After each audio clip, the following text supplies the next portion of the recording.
Kurohito says, are flashbacks the core of CPTSD, hardest work? Actually, no. They're the most aggravating symptom for the, I nearly said user, for the end user, the most aggravating symptom, but they're not the hardest thing to overcome. They're actually pretty straightforward to overcome. And I've proven this time and again in the 30-day challenges. It's one of the most consistent. It's the easiest thing to get people to do, and it's the fastest thing to get results on. So my stop emotional flashback technique that I've been teaching for, I think, 5 years now, inside of 2 weeks, it will dramatically reduce the frequency and the intensity of the emotional flashbacks. You have to do other work to stop them altogether. And there may be certain like hot topics for you that will always have like an inappropriate and disproportionate level of emotional intensity that you will have to work through in face-to-face therapy with somebody.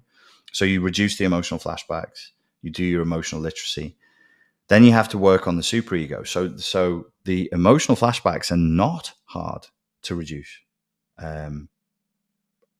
provided the person is in a pH neutral environment. If they're a drug addict or an alcoholic, or they're in a really abusive environment, online courses and YouTube videos are unlikely to touch the surface. I mean, complex post-traumatic stress disorder is called complex because it's complex. It's really quite difficult to crack.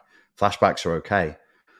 Getting people to become more emotionally literate, that's tough. The work itself, again, is not that difficult, but I've never in 5 years found a way to entice, cajole, or bully people or manipulate people into actually doing the work. Some people do it and they go, oh, this is way easier than I thought it would be. This is fine. I'm getting something from it.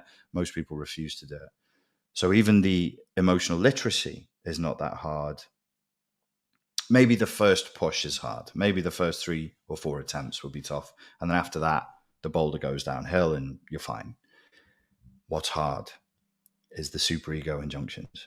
The superego injunctions. That is really tough to, and the belief system that the superego injunctions leave in place. So the superego injunctions is the psychoanalytic theory way of saying the inner critic voice. Reducing those, altering those, that's tough. That takes time. Digging out and reformatting corrupted, traumatized, belief systems is also tough work. So the changing the inner critic, dealing with the inner critic, and then altering the belief systems that the inner critic has created. So if an inner voice is saying you're useless, you're worthless, you're a piece of shit, and then you get into a relationship. Inside of a relationship, you might develop the belief, I mustn't let people get too close to me because they'll come to realize what a horrible, toxic piece of shit I am. And then you'll go, oh, what are people? This is a new trend now. People are obsessed with attachment styles, like, oh, I'm an avoidant, anxious attachment style, or I'm counter dependent. That kind of annoys me because it becomes part of the identity. I mean, let it go, man. Be a good Buddhist. Let it go, let it go, let it go. Just it comes, it goes. You're fluid. You're not set in stone, and believing you are might feel good to the ego momentarily, but it's not going to help. So it's like, just don't worry about that. Actually, you're traumatized. You have an inner critic, a superego that's repeating those traumatic messages, and you end up with traumatized beliefs. I'm not good enough to be loved. I mustn't let people get too close.